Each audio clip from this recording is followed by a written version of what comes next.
The following video recording is based on an SMU graduate level data science case study where I have been asked to perform an exploratory data analysis on the dataset provided by Frito-Lay.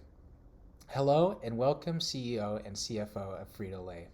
My name is Chad Kwong and I am here today to present to you the insights discovered through an exploratory data analysis performed on the employee information dataset that you have provided to me. By the end of this presentation, you will hopefully have a solid understanding of the variables that can be used to predict attrition and monthly income. Our agenda for today includes a walkthrough of the investigation into three leading variables that contribute to attrition, an in-depth analysis of the model that chosen to predict attrition based off of the top three classification factors, a breakdown of attrition-related factors that contribute to the prediction of monthly income, and finally, key insights that will help understand the attrition rate at Frito-Lay. My investigation into the dataset began with plotting the distribution of various variables using histograms. For each histogram, I performed a facet wrap that divided the histograms by attrition variables. From my analysis, I chose to initially pursue monthly income, stock option level, and years at company variables. My reasoning for choosing these three variables stemmed from the observation of the distributions. As you can see on the right, the monthly income variable follows a right skewness in its relation to attrition. You can also observe the right skewness in the years at company and stock option level variables, although one could also argue that there is a mild multimodal distribution for the stock option level. But these distributions help suggest that there is at least some relationship between the variables and attrition. However, these variables are most likely more significant at lower levels.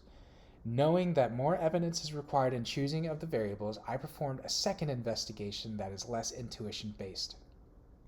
For the second part of my investigation, I chose to use learning vector quantization, or LVQ, as a classification method combined with a normal cross-validation to predict the importance of each variable within the dataset.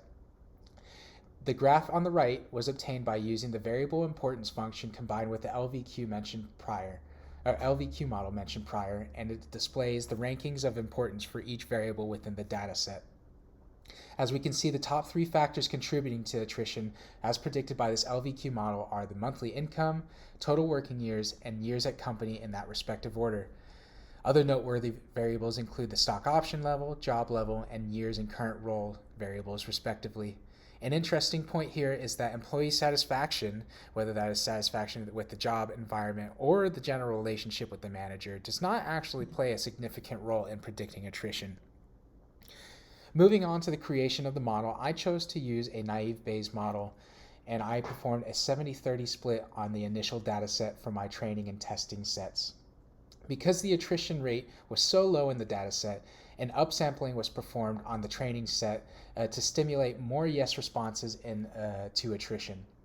When creating the model, the accuracy, specificity, sensitivity seemed to vary greatly with each seed, so I took the scores across 50 different seeds to determine the best seed to use with the model. I also chose to compare two different variable sets, the variables predicted by the LVQ model and the variables predicted by myself using intuition. As expected, the LVQ model definitely performed better, as you can observe. With all this information in mind, naive Bayes model chosen to predict attrition uses monthly income, total years working, and years at company variables with a seed value of 20. The predictions made by the model can be observed in the CSV file within my GitHub repository. On the right, you will see the confusion matrix that I constructed by comparing the predicted attrition values to the recorded attrition values. We can see an overall accuracy score of about 75%, a sensitivity score of about 78%, and a specificity score of about 61%. I suspect that this model is valid considering that there is a p-value small enough to be recognized as 1.21 times 10 to the negative fifth. However, I do suspect that higher accuracy scores cannot be obtained without the involvement of more predicting variables. The next step in my exploratory data analysis involved investigating the relationship that the selected variables share with monthly income. Given that monthly income is one of the selected variables in predicting attrition, I chose to limit the relationship down to the remaining variables. the years at company, and total years working variables. I used a simple linear regression method to construct a relationship, and then I performed a leave one out cross-validation to verify the model. The model constructed at its simplest form provided a root mean squared error of about $2,742, and I suspect that this model is also valid considering its p-value, as you can see on the right, is 2.2 times 10 to the negative 16. In an attempt to visually convey the comparison of my model to the recorded values, I constructed a 3D plot of the relationship of monthly income, total working years, and years at company, as you can see with the graphs represented here.